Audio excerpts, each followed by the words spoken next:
একজন বিশ্ববিদ্যালয়ের শিক্ষক বেগম রোকেয়াকে কাফের মোরতাদ বলেছেন। বেগম রোকেয়া সম্পর্কে আপনার মন্তব্য জানতে চাই। প্রিয় দর্শক, বেগম রোকেয়া সম্পর্কে অনেক বেশি জানবার সুযোগ আমার হয়নি, তবে আমরা এই বিষয়ে জানাশোনার কাজটি শুরু করে দিয়েছি। হয়তো অচিরেই আপনাদেরকে আমরা এই বিষয়ে বিস্তারিত জানাবার সুযোগ লাভ করব। তবে তার একটা বই থেকে আমি পাঠ করছি। তিনি তার এক বইয়ে লিখেছেন, আমাদিগকে অন্ধকারে রাখিবার জন্য পুরুষগণ ওই ধর্মগ্রন্থগুলিকে ঈশ্বরের আদেশপত্র বলিয়া প্রকাশ করিয়াছেন। পরের প্যারা তিনি আবার লিখেছেন, তবেই দেখিতেছেন এই ধর্মগ্রন্থগুলি পুরুষ রচিত বিধি ব্যবস্থা ভিন্ন আর কিছুই নহে। আরও অনেক কথা তিনি এখানে লিখেছেন, আমি সেগুলো আর কোট করতে যাচ্ছি না। মূলত বেগম রোকেয়ার যে সমস্ত চিন্তাধারা, যে সমস্ত কথা এবং উক্তি তার বিভিন্ন বইবস্তুকে আছে, সেগুলোর অনেকগুলোই কোরআন হাদিসের সাথে পরিপূর্ণভাবে সাংঘর্ষিক। যে দুটি জায়গা থেকে আমি পাঠ করে শুনিয়েছি, সেটি শুনে আমার মনে হয় যে একজন কোরআন এবং হাদিস সম্পর্কে সাধারণ ধারণা থাকা মানুষ মাত্রই বলতে পারেন যে এটা আসলে কোনো মুসলমান এর মন্তব্য হতে পারে না। মুসলমান মানে আত্মসমর্পণকারী, আল্লাহতে পরিপূর্ণ বিশ্বাস স্থাপনকারী, আসমানি কিতাবগুলোর আল্লাহর পক্ষ থেকে প্রেরিত সে মর্মে পরিপূর্ণ বিশ্বাস স্থাপনকারী। তিনি তার এই দ্বিতীয় পারার একটা পর্যায়ে বলেছেন যে মুনিদের বিধানে যে কথা শুনিতে পান, কোন স্ত্রী মুনির বিধানে হয়তো তাহার বিপরীত নিয়ম দেখিতে পাইতেন, কিন্তু স্ত্রী লোকদের সেরূপ যোগ্যতা কই যে মুনি ঋষি হইতে পারিতেন। যাহা হোক, ধর্মগ্রন্থসমূহ ঈশ্বর প্রেরিত কিনা তাহা কেহই নিশ্চিত বলিতে পারেন না।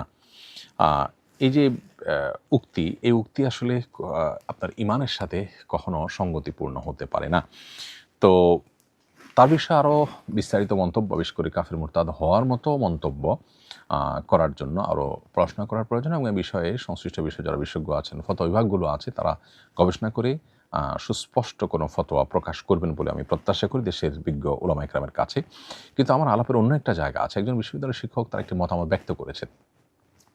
একটি মতামত ব্যক্ত করার পর তার ব্যাপারে যে পরিমাণ নেগেটিভ মন্তব্য এবং তাকে যে পরিমাণ কোণঠাসা করা হচ্ছে, আমরা প্রায় সময় দেখি যে এর বিপরীতে, অর্থাৎ কোনো ধর্মীয় ব্যক্তিত্ব সম্পর্কে এরকম নেগেটিভ কোনো মন্তব্য যদি কেউ করেন, তাহলে সেক্ষেত্রে সেখানে আমাদের এই তথাকথিত সুশীলদেরকে দেখা যায় তারা মত প্রকাশের স্বাধীনতা হিসাবে সেটাকে দেখবার চেষ্টা করেন। তাহলে একজন বিশ্ববিদ্যালয়ের শিক্ষক তার একটি মত ব্যক্ত করেছেন, আপনি সেটা সাথে ডিবেট করেন বা সেটাকে অস্বীকার করেন, কিন্তু এর জন্য তার আপনি একহাত নিচ্ছেন, তার 14 গোষ্ঠী উদ্ধার করছেন, এর কারণটা কি?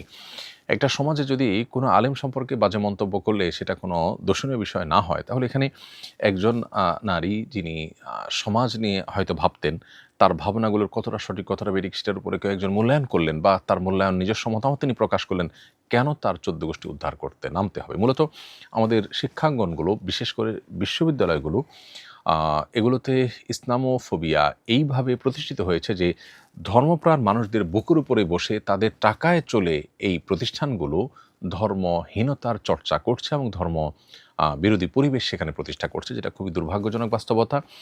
এবং এই দুর্ভাগ্যজনক অধ্যায়ের বিরুদ্ধে আমাদের কাজ করতে হবে এবং আমাদেরকে এখানে যথেষ্ট অবদান রাখবার সুযোগ আছে। এবং এই নতুন বাংলাদেশে অন্তত ইসলামোফোবিয়া কোনো অবস্থাতে শিক্ষা প্রতিষ্ঠানগুলোতে থাকতে পারে না। আপনি বাংলাদেশের ভূখণ্ডে থেকে বাংলাদেশের মানুষের চিন্তা চেতনা আদর্শ পরিপন্থী কাজ করবেন, কেউ ধর্ম পালন করতে চাইলে, কেউ ধার্মিক হতে চাইলে তাকে কোণঠাসা করবেন, তার ব্যাপারে আপনি মত প্রকাশের কোনো স্বাধীনতা রাখবেন না, এই অবিচার কখনো মেনে নেওয়া যায় না। বিধায় এই শিক্ষক, যার ব্যাপারে এখন আপনার অনেক বেশি নেগেটিভ মন্তব্য এক শ্রেণীর মানুষ করছেন আমরা দেখছি, আমাদের উচিত তার পাশে দাঁড়ানো এবং তার ব্যাপারে কোনো প্রকার অবিচার হলে সেটার বিরুদ্ধে প্রতিবাদ জানানো এবং তার সহযোগিতা করা, এই ব্যক্তির সহযোগিতা করা এবং তার এই মত প্রকাশের স্বাধীনতার পক্ষে কথা বলা, এটা আমাদের কর্তব্যের অংশ। আস-সুন্নাহ ফাউন্ডেশন, উম্মার স্বার্থে সুন্নাহর সাথে।